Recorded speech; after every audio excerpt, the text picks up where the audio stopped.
And I think that already shows one of the differences in what they do is they take action and they follow our recommendations. And I know it's vague, but what I mean is, like, you have these people who complain and say, they're not content creators, or why should I have to do this or that, or I don't want to call somebody 15 times, etc. Whatever thing we say, well, these people are not like that, right? These people are like, dude, what can I do? Tell me what more I can do. Tell me what I need to do to, like, we're closing at 20%, how to 30. And now that doesn't mean they just lay anything we say to if they're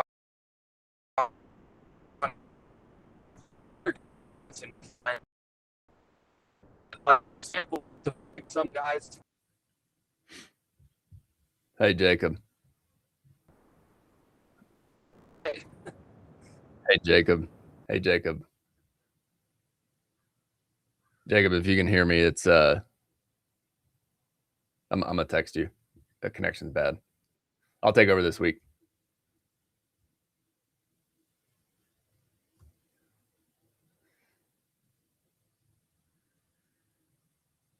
I'll take over this week.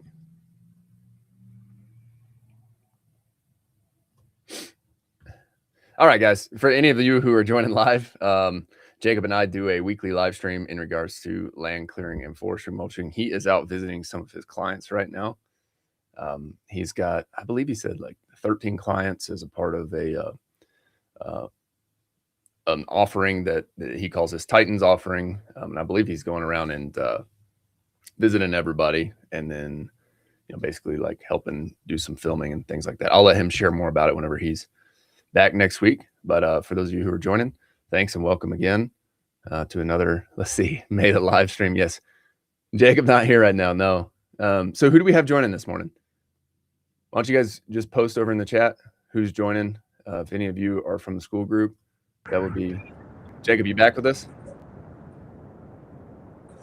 Yeah, yep. Dude, I'm sorry. I don't know what happened there. It's all good. Let's try it. Let's try it one more time. And then if you break out, I will. I'll take over this week, and then we'll pick back up next week. So I was just telling the people who are joining, you're visiting some of your Titans group clients, and you were telling us in the beginning you've already visited one person, and you're on the way to see someone else, and so some specific things that they do to get the results is they film the content, they call the leads, they follow up with people. What are some other things?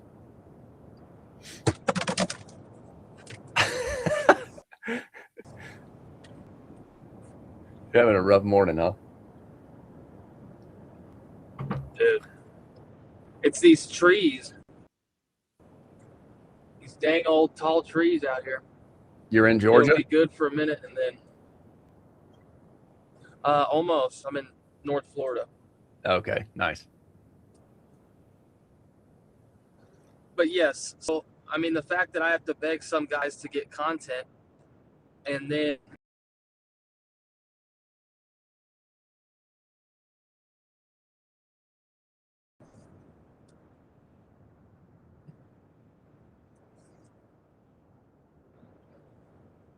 I dropped again.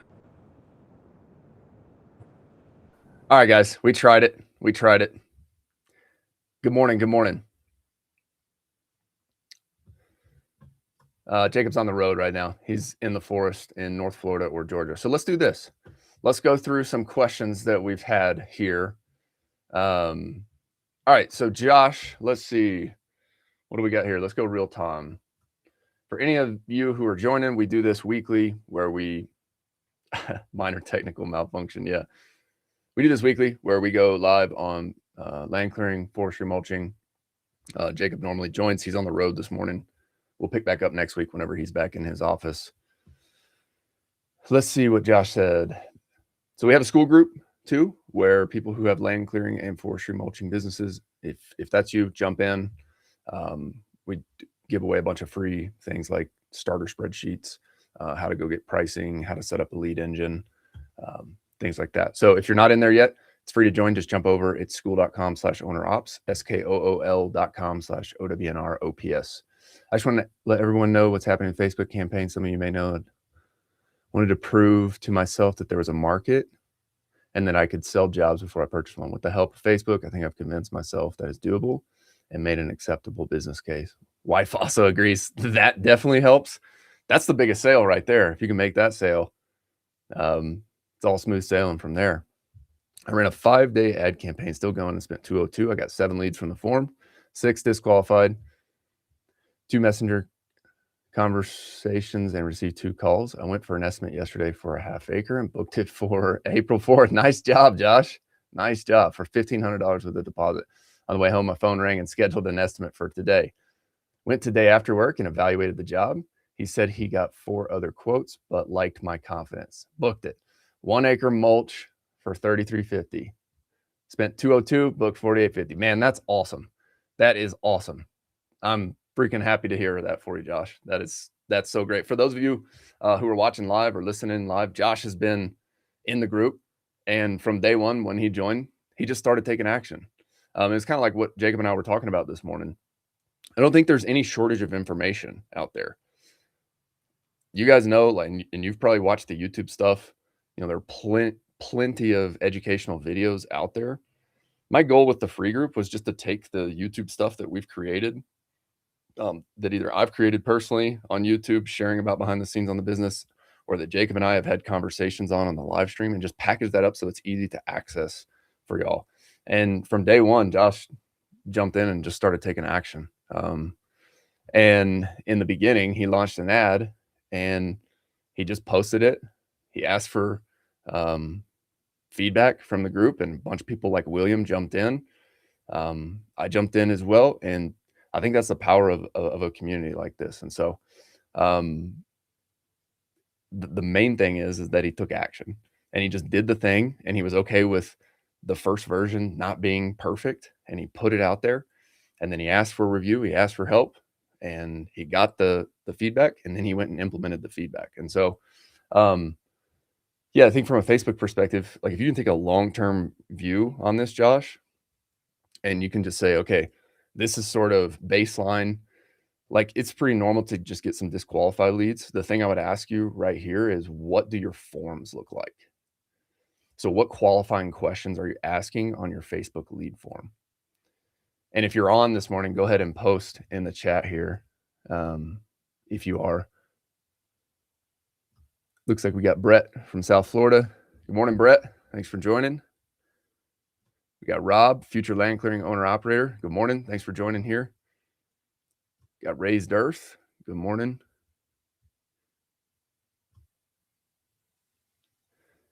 Who is hey, B Brow Full. Yeah, introduce yourself. Who are you and where are you from? Where are you joining from? Thanks for the shout out. He said classroom in the school group is extremely helpful. So yeah, if you're not in the school group yet, jump over there. We've got plenty of video resources. I'll sort of show you behind the scenes, and we've got a Kickstarter training. So if any of you who are just joining on YouTube, we've got a free training where you go set your targets, set a 90-day revenue target. You input a simple crew day pricing model. And I believe that this is like one of the most important pieces here. I see so many guys just shooting from the hip on pricing. And admittedly, I was doing the same thing in the beginning. And so as we started doing jobs and collecting some of that production metric data and started tracking how fast we could get through the jobs, we started to put together our pricing model. And so my goal here was just to sort of outline, hey, here's some things to think about as you're putting together your pricing model. Here's how to think about putting together a land clearing or forestry mulching quote. We have a challenging, like, our industry is challenging whenever you look at estimating and quoting. It's not clear cut, set in stone, because every single property is different, and every single type of vegetation is different. And so depending on where you're at in the country, you've got to first understand, what machines do I have? How much does it cost me to operate those machines? Who do I have on the crew? And how much am I paying them? And then how quickly can we move through a specific type of vegetation and a specific type of terrain? And until you do that and understand your production rate or your crew's speed on specific type of terrain, then estimating is still sort of shooting from the hip. And so the goal here was just to provide you guys with the outline and to challenge you to start thinking about some things that you need to be tracking as you go to these jobs, right? And then too, like this is what a lot of people talk about. Like, hey, it's wintertime right now. How do I make the phone ring? And so I wanted to just outline every single thing that we've talked about here over the last several years, every single thing that we've learned, and just sort of guide you along the map of, here are some things that you should put in place. And wintertime there's no better time to do it. You know, I think you have two options as a contractor, especially if you're in a wintertime state where you've got snow or a lot of cold weather where, you know, buyer behavior sort of slows down. You can do one of two things. You can either take a vacation and go to Florida and go fishing for 4 months like some other guys I know, or you can go back, open up your computer, and I know it's not fun stuff to do, but you can hone in, you can work on your system, you can put together your pricing, you can get your quoting tools all set up, and then you can just put together a plan for how to make the phone ring. So that sort of overview, you know, what it looks like to get a website, how to set up basic Google business profile. 5-star reviews are so incredibly important in this day and age, guys. And we covered this in last week's training of our accelerator program. The most important thing you can do when it comes to Google business profile strategy is, yes, we should set it up correctly first. And that should be done right now. But on an ongoing basis, you should have some sort of ticker in your head and a weekly goal for how many reviews you want to get. You see, Google loves quality reviews, and it also loves consistency. So if you're not getting consistent 5-star reviews, your Google business profile and your organic rankings are not going to be what they could be. I just want to do a quick audio check. So everybody good on audio? When I share my screen, I can't see the chat. So Raised Earth, Western Pennsylvania here, and school is cool. Thanks, man. I'm glad you're enjoying it. Any specific questions that you have come up? I've seen you poking around in the school group, so thanks for being active in there. Blake Browning, what's going on, man? Blake's another one who's been taking action, so shout out to you. Hats off to you. How's your ad campaign going? Tyler, Texas. And you landed a job here recently.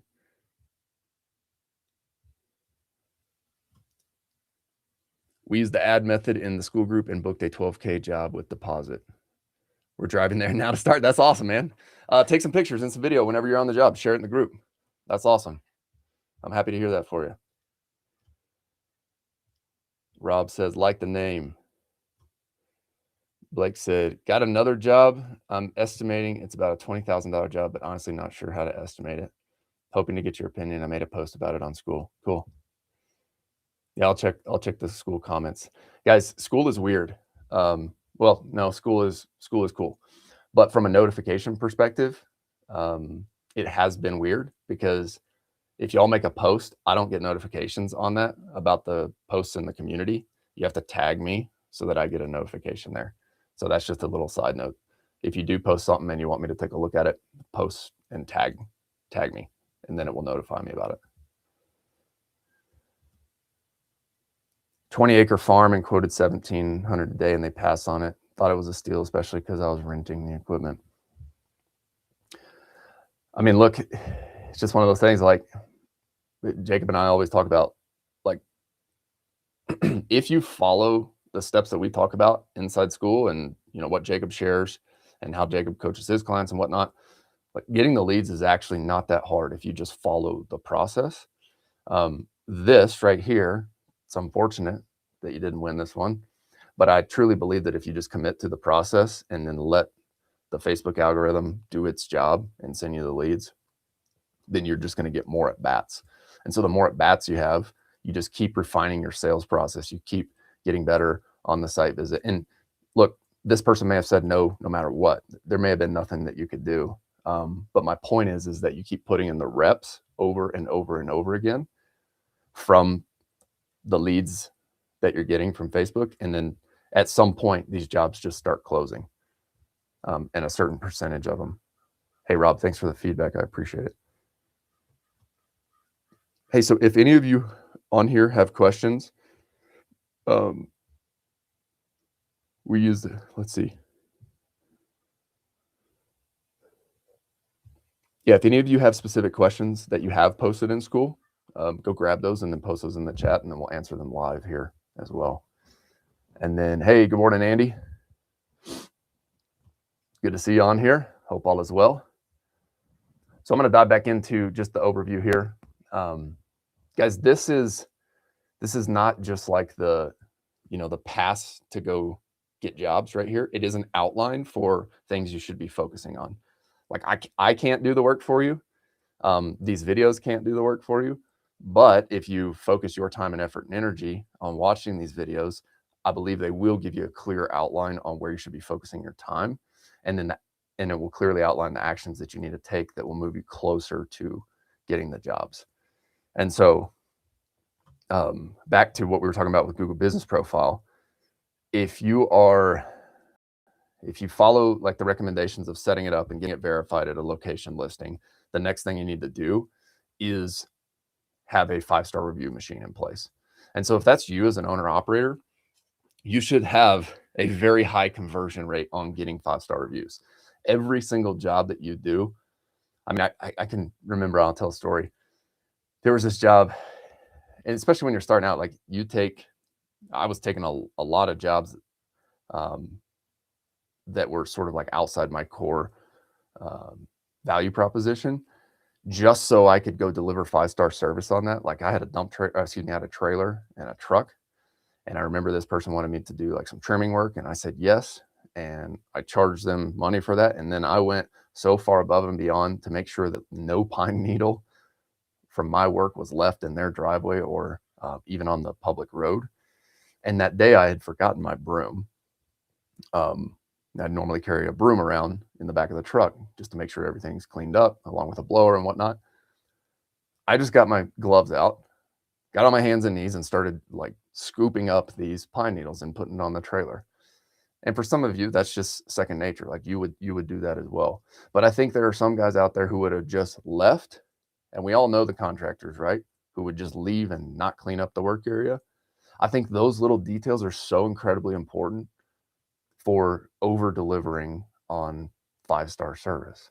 And so that was such an easy 5-star review to ask for, because the customer came out while I was cleaning up the pine needles, and he was like, oh my gosh, like, why are you doing this? And I just specifically told him, my goal is to deliver 5-star service on every single project. And then at that point, he's like, well, what can we do? So my point is, go above and beyond and set the standard for delivering excellence, and then 5-star reviews get easier. And you have to be willing to ask for the 5-star review. So there are some people out there, some of you who are watching, who do great work, who deliver 5-star service. You have excellence baked into your values, but you're missing the one piece. And the one piece at the very end of the job, after you deliver 5-star service, is simply asking the customer for a 5-star review. Okay. And then once you start to grow, we're big on review follow-ups. And so we'll talk about, software tools and automations that you can embed into your process, so that as you grow and you have multiple crews and you have multiple project managers and whatnot, if they don't get the review on the site, then you have an automated follow-up. The next thing, some of you are asking, like, what do I post on my social media? And I think it's really easy for us as contractors to, and I still fall into this all the time. Like, we have cool equipment. Y'all have cool equipment. All of us operate cool equipment. And sure, there are some customers who care about that. Like, they think it's cool too. But the vast majority of people don't actually care about the equipment. That's like a feature of what they get. What they really care about is the end result. So if they've got a thick property on their land that they own, and they have this vision of creating this fireplace, like a fire pit area. It's like, well, let's ask the question, why do they want that fire pit area?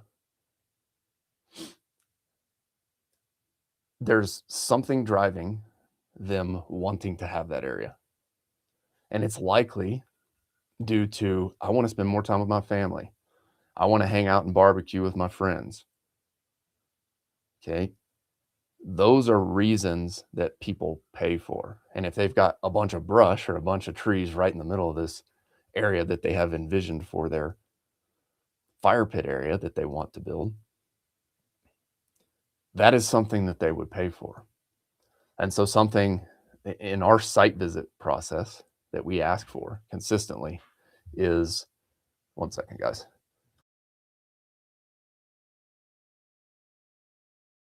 Sorry, guys, my 3-year-old daughter just came in. Good morning, honey. Good morning. Hey, please excuse me. My wife's not up yet. My 3-year-old just came in. I'm just going to pause this and make sure she has everything that she needs. Okay. I'll be back.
All right, we're back. We're back. Sorry about that, guys. For any of you guys who were joining just now, my 3-year-old daughter came in. My wife's not awake yet, so I had to play dad. If I didn't lose everybody, I will pick back up where we left off here. Let's see what's going on in the comments. All right. Good morning, Andy. Good morning, Andy. We got Ransom Forestry. Good morning. Good morning. Good morning, Cliff. Yes, Sandy, family first. I mean, how can you say no to that? She's like, Daddy, can you come help me get set up? Get some milk. Absolutely can't say no to that. Smooth operator grading, Chattanooga, Tennessee. Good morning, Cliff. All right, we got a 50-acre property with a clearing job that includes about 3 acres of 2 to 6 inch cedar, 4,500 feet of fence line clearing, bamboo, and some light mulching. More than my machine can handle.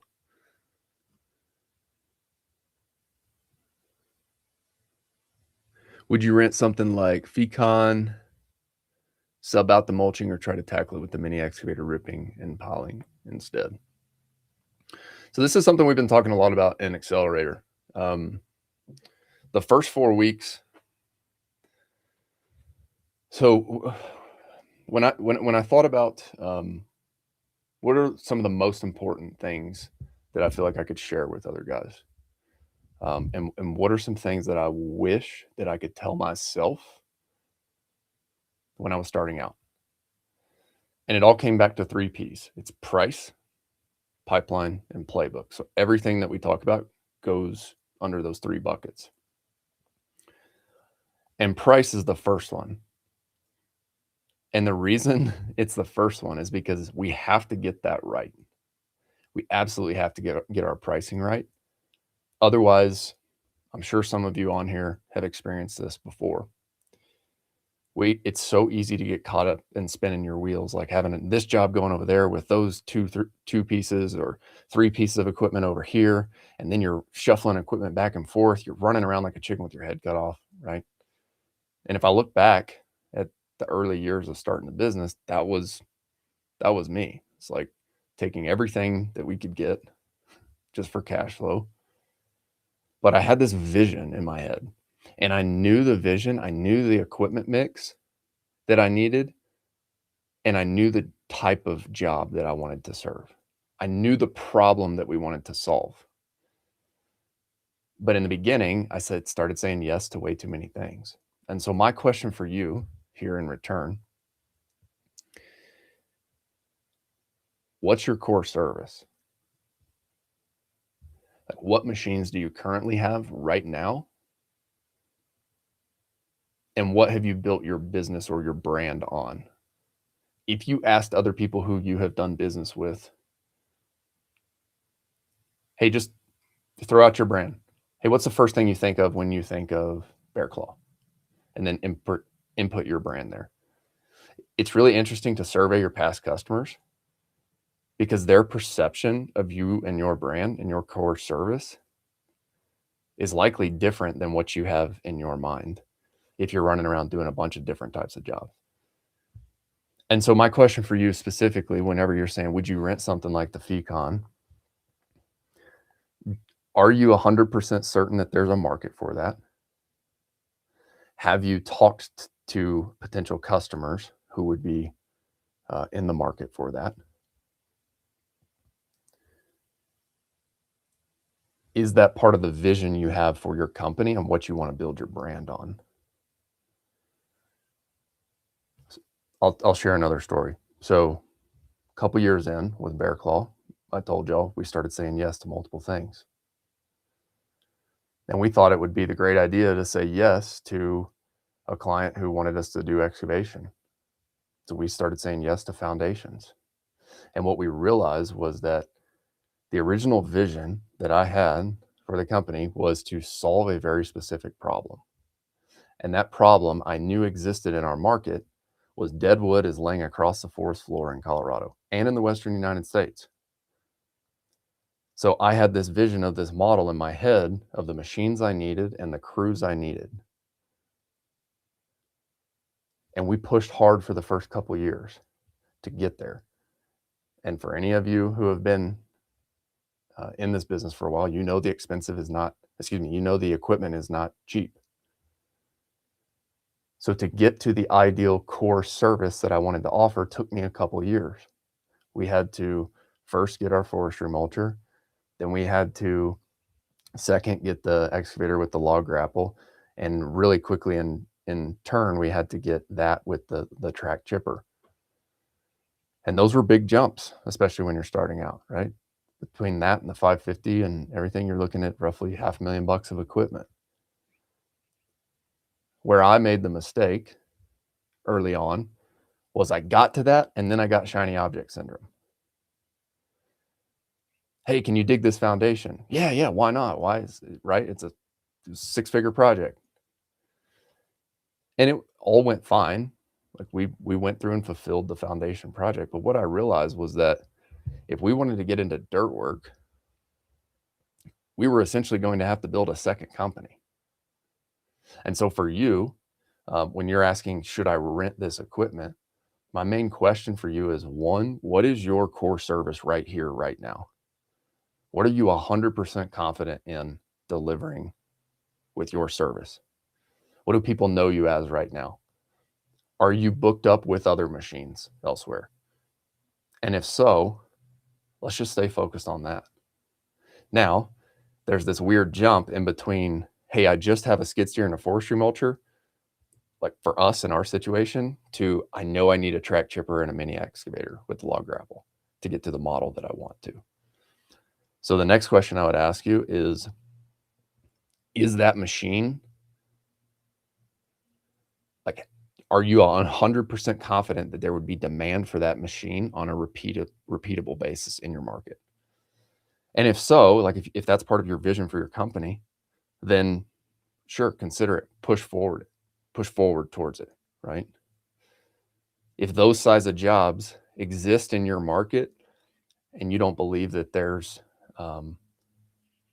as many competitors fulfilling that niche in your market, and if that was part of your original vision, then sure, consider it. But if I can share anything from what I learned over the first couple of years, bringing you back to the bear claw story, we said yes to excavation. We got through that year.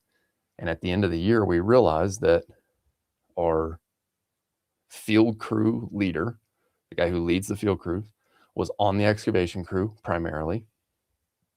So his time was being directed towards that.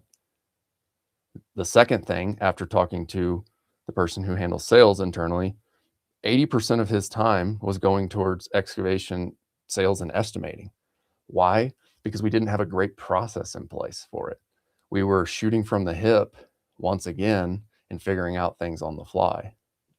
And so what we realized was that the first 18 months or so, pushing towards our original core service model, we had to shoot from the hip a little bit in the beginning to get our core service and our core pricing set.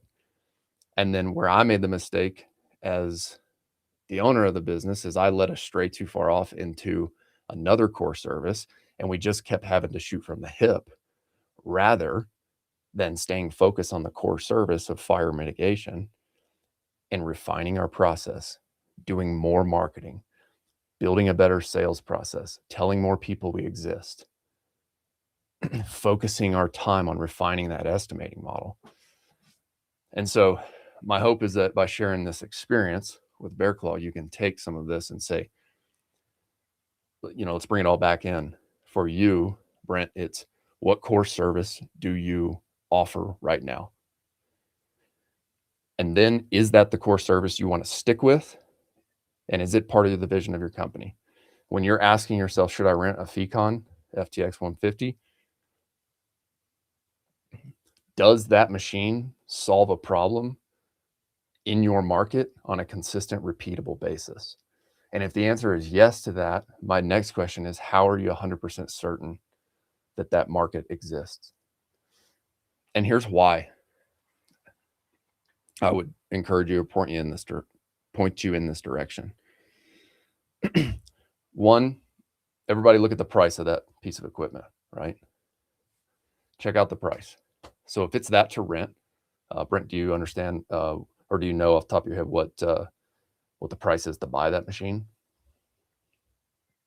If you do, go ahead and post it in the chat.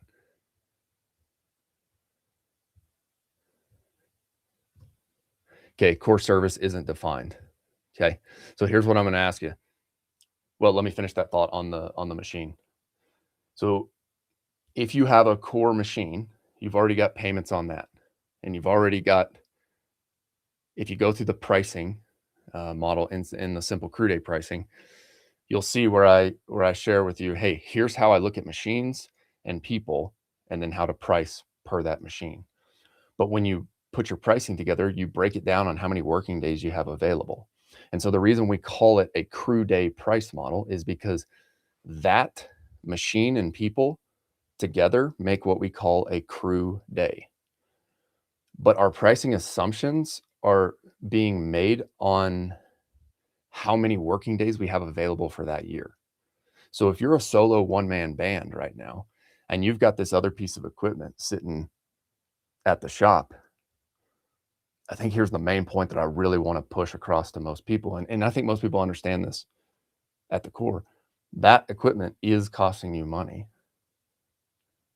And so in the early days, and I would tell myself this 100 times over again, say no to once you get your core service defined, say no to the jobs outside of that, and just focus on telling more people that your core service exists. And then continue doing more marketing and more sales and more operations and build better processes behind the scenes so that you can become the absolute best at that core service. And right, for some of you, that may just be like, hey, I've got a skid steer and a mulcher. Great. Figure out how we can sell more services of the skid steer and the mulcher. For some of you, if you're considering getting into, like if you've got this machine, this VCon, and you believe wholeheartedly that there is a market for that, and if that's part of the vision you have for your company, then set your foot down on that, build your brand on that, come up with a core service offering, go through the training inside the school group, and get your core service nailed down. And once you have your core service nailed down, then go post the solution that you offer to other people's problems. Post that on your Google business profile, post it on your Facebook, post it on your Instagram, post it on YouTube channel, and then convey that on your website. And look, I will be the first to admit,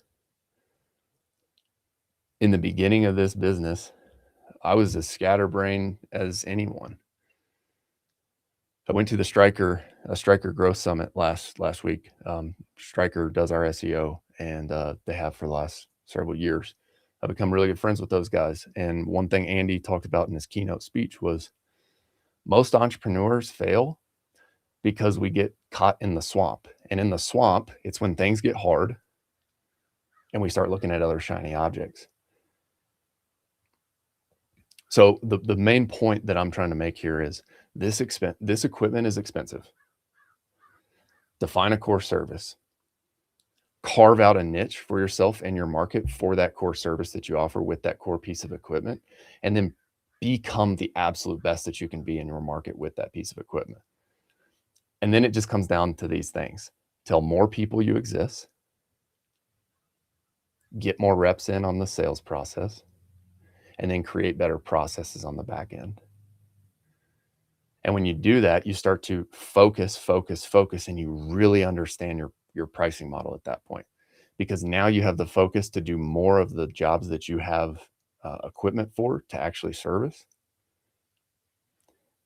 And then you have more opportunities to win jobs and then go fulfill those jobs and finally track your production on those jobs. Because whenever you start tracking your production on different terrain types and different vegetation types, you now have data to work with. Like, you have hard numbers. And to explain that more clearly, we talked about in the beginning of this live stream, pricing is challenging for our industry because If we were a roofer, we would be able to go to every roof and we'd be like, okay, we're doing shingles on this and it's this many squares. If we were in the concrete business, like the one I grew up in, I used to go with my dad to his estimates and we would pull out a tape measure and we would measure the square footage and then we would slap his per square foot price on it for decorative and stamped concrete. And it was so simple. It was quick. In clearing, every single one of you knows that even in your same county, 2 acres here is not the same as 2 acres there. And until you craft the focus and the plan and the strategy of focusing on that one thing that we offer, you don't actually have time or bandwidth to track your production rates. And so here's what I see a lot, and I found this early on in my business as well. When you get those new big jobs that require 2 or 3 more pieces of equipment, you're now playing like shoot from the hip and slap this deal together. I'm going to make my best guess moving forward. When in all reality, you've got that 1 or 2 pieces of core equipment sitting at your yard that is still costing you money. And especially if you're early on, solo owner operator, if you've only got like 1 crew, leaving equipment sitting at the yard and going and doing something outside of your normal scope, sure, it may have a big price tag on it, but that equipment is still costing you money. And so in the early years, I mean, I see one of the guys in our accelerator, and I'll keep his name private for just for the sake of his privacy. Like he has an excavator and a mulcher, and he does residential excavating. And I can share William because William's posting in the group a lot. But William does the same thing. He's got an excavator and he's got a mulcher, and he just sells the crap out of excavator mulching services. He's like, this is my machine. This is what I do. Here's my price. But he's done that so many times that he just knows I can fulfill at this rate. I can close jobs at this rate. I can market at this rate. And he knows the type of money he's going to make because he's staying focused on fulfilling with that one piece of equipment, marketing more, selling more, and closing more, and then tracking his production rates. So what was really interesting, I asked some of our accelerator members in one of the early trainings in this cohort right now, what are your production rates? And one of the guys who has an excavator and a mulcher, he has his production rates down to a T with that one. But right now he's considering doing another job that requires more equipment.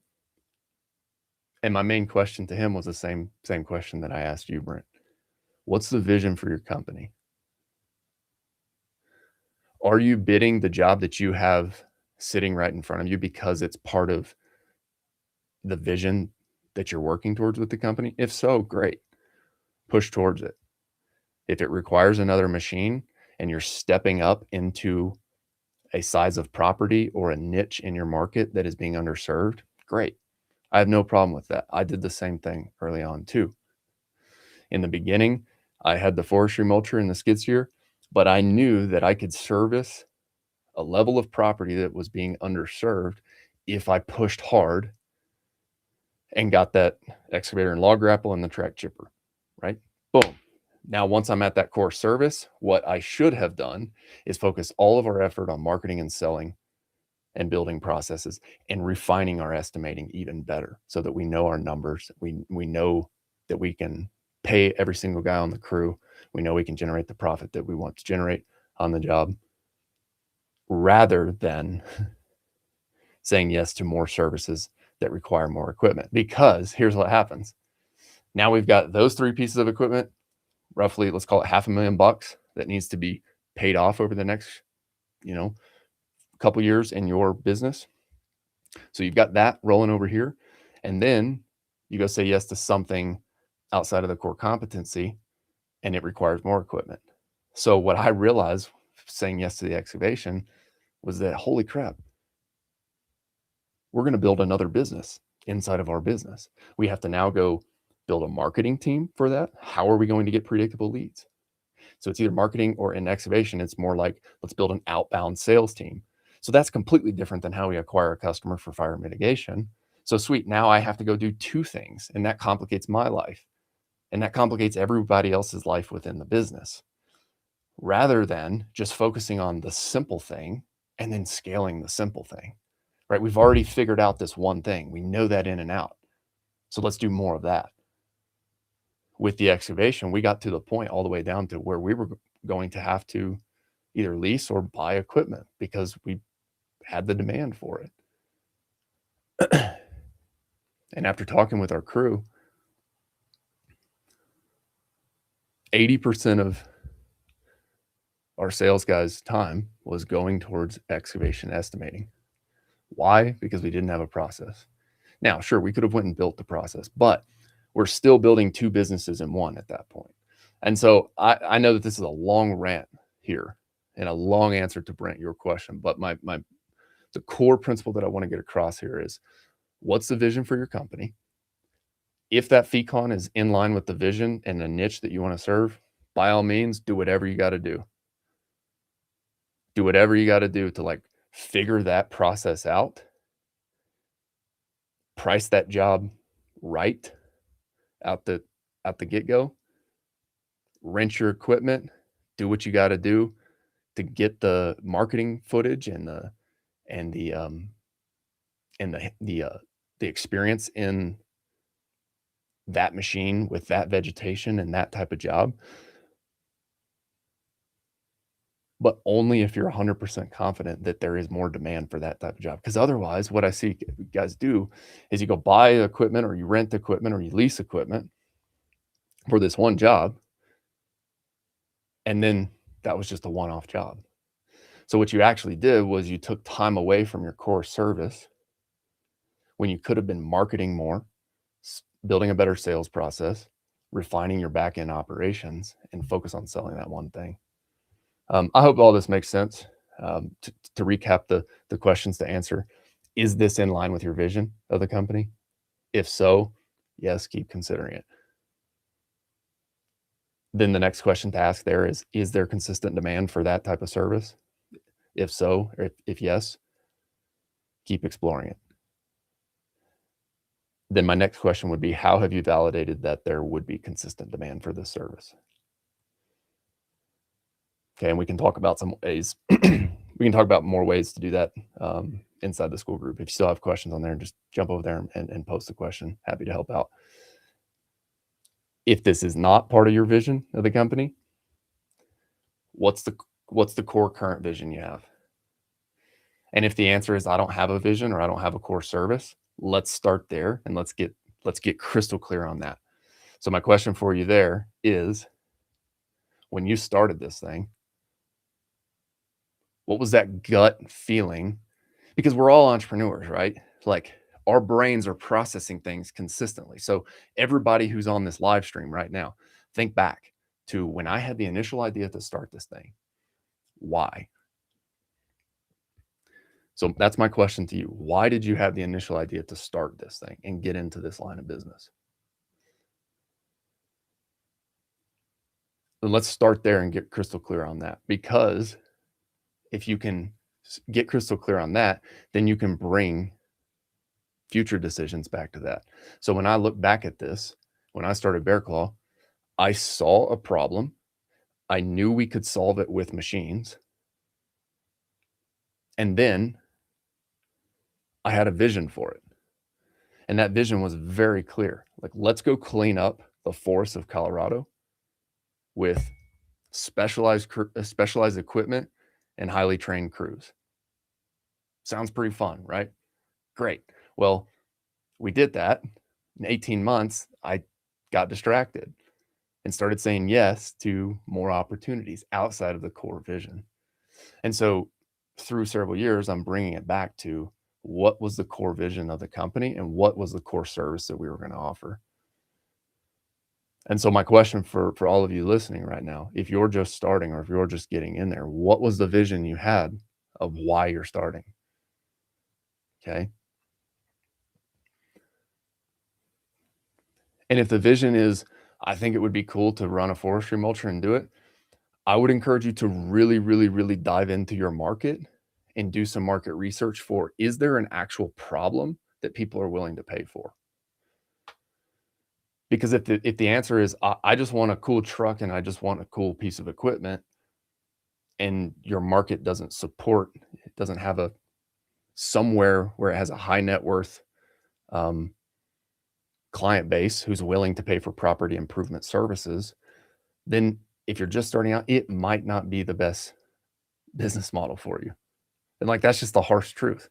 But there are most areas, especially like surrounding, metropolitan areas out in the rural areas, you're going to find a pocket of, now this is stating that you're in like a treed or wooded part of the country. There will be pockets of wealthier homeowners who are willing to pay for property improvement. And so if you can find that early on, and if you can be the solution for their problems, now you have a business model. And so going back to the original question, why did you get into this business? What solution are you providing? And who has a problem?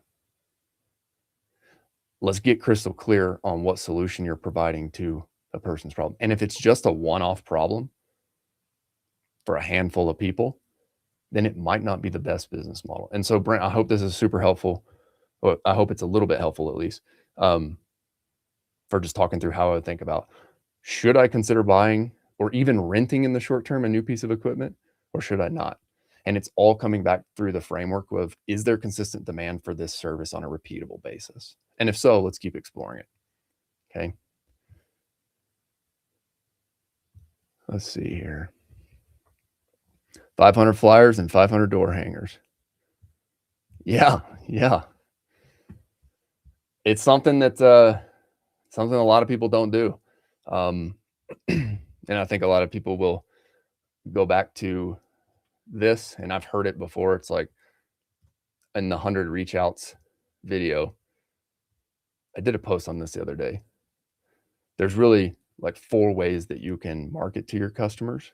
And so in this video, I talk about, and this is a principle I've taken from Hormozy, especially on our marketing stuff, is how do we just market and tell more people we exist? How do we do more and how do we do better? And so if you don't have leads, that's the constraint right now. The constraint is leads. Then we just need to tell more people we exist. Because if we tell more people we exist, then we have a better chance of converting those to in-person site visits or estimates. And so one thing we talk about in here, and I've implemented this within my business and sort of my workflow, is like the 100 minutes at the beginning of each day, if leads is the constraint, needs to go to some way, shape, or form of marketing. And there's really only 4 ways. And I did a post on that and I'll cover it here, but I want to not get too far off track. There are plenty of people who have reached out and been like, yeah, door knocking is not my style. And so here's what I did early on. When I was starting the business, if I did a job in a neighborhood that I wanted to do more of, I would take flyers. And when I say flyers, it was like printed off 8 by whatever size those printer papers are. And it just said fire mitigation and had my number. And I would knock on all the neighbors' door on all the streets. And I'd just be like, hey, we're doing this job over here for Sally Sue. And I just wanted to let you know that we offer forestry and fire mitigation services. If you or anyone who you know on your street ever needs these services, give me a call right here. And so the door-to-door salesman or the sales training guys would just blast me for that. They'd be like, dude, you got to pitch them on site, right? I take more of a marketing approach. And from the very beginning, my goal was just to, like, when you're just starting, nobody knows you exist. And even 3 years in, nobody still knows you exist. Even if you're running Facebook ads, nobody knows you exist. Very few people do. Okay. So in the early days, it's just like, how do we tell more people? And every single 10 doors that we knocked is just getting us closer to another job. So yeah, hats off to you for taking the action, man. Good stuff. Let's see who we got else. Who else do we have in the chat? We have other questions here. That FECON rental would be, Brent said that FECON rental would be a 1-week rental, but I'd like to do land management, forestry, mulching. This type of large job is appealing to me. I don't want to do dirt work. Perfect. And when I was sharing on dirt work, it was more, that's more the example of like my shiny object. That was my shiny object. I think some guys within the forestry mulching and land management, it's easy to get shiny object to go add in another piece of equipment. And so therefore I wanted to state a framework for thinking about, should I go bid a bigger job that requires me to either rent or get bigger equipment? And so for this one, Brent, I would just challenge you, like, how do you validate that there is demand for this type of service with that FECON? And if you can validate that there's a market, a niche for that in your area, by all means, rock and roll. If not, let's stick with the core service and market more of that.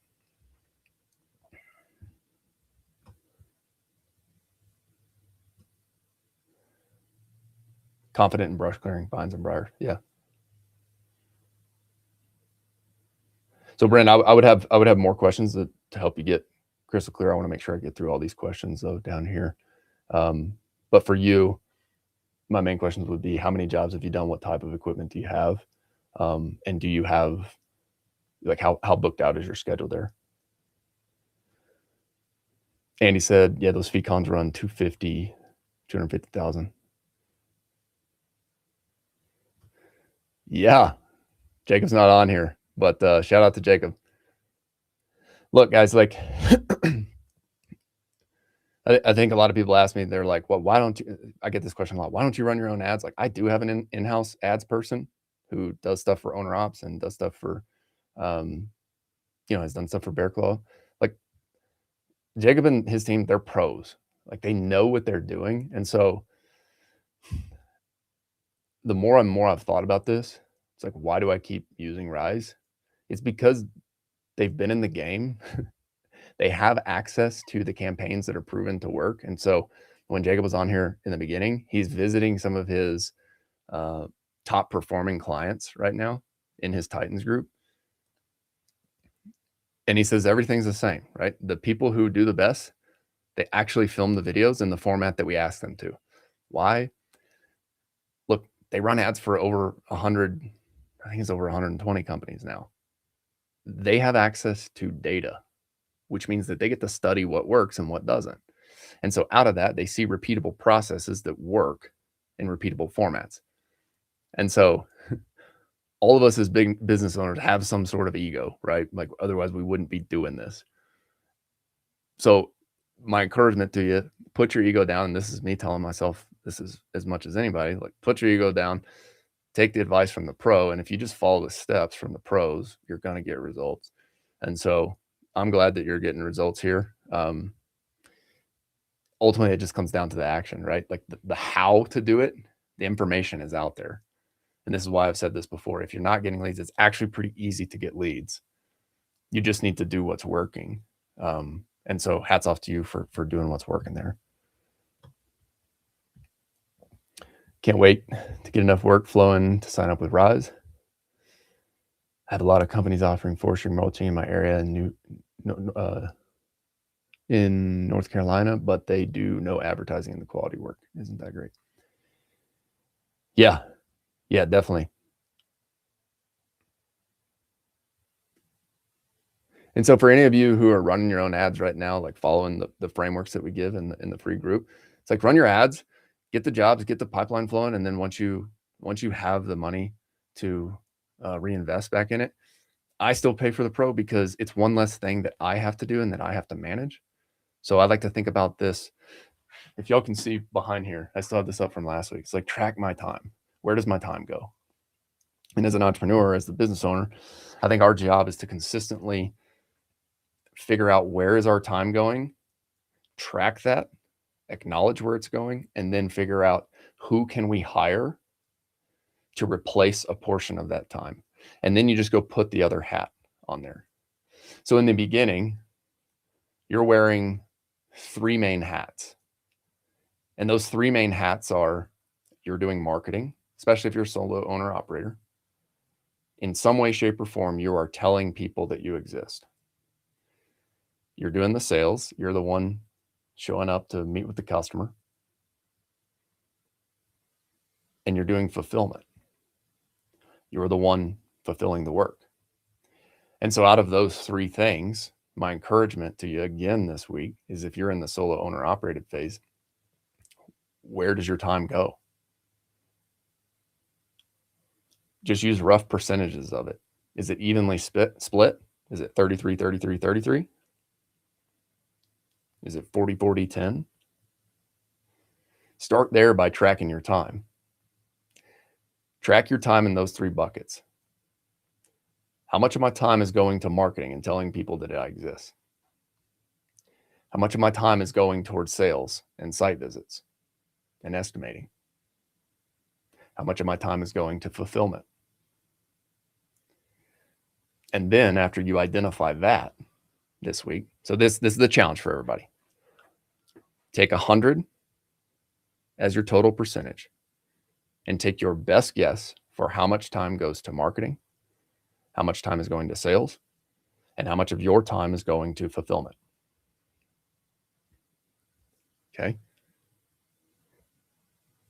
After you write that down, the next question to ask, purely for the exercise, for those three things, how much would it cost me to hire a professional in each of those three areas to replace some or all of the time that I'm spending in those three? I was hesitant to say all because in the owner operated phase, I don't think you ever fully give up control there. But your goal in this phase is to figure out where your time is going and then make the next strategic decision for how to take profits from the jobs that you're collecting on right now and reinvest that back into the area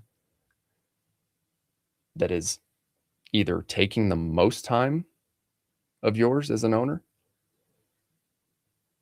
or it's the least expensive to replace with a professional.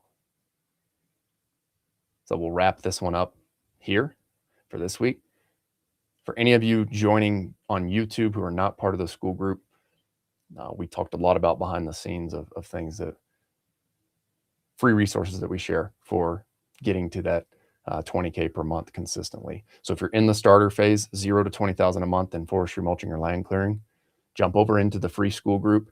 It's school.com/ownerops, skool.com/OWNROPS.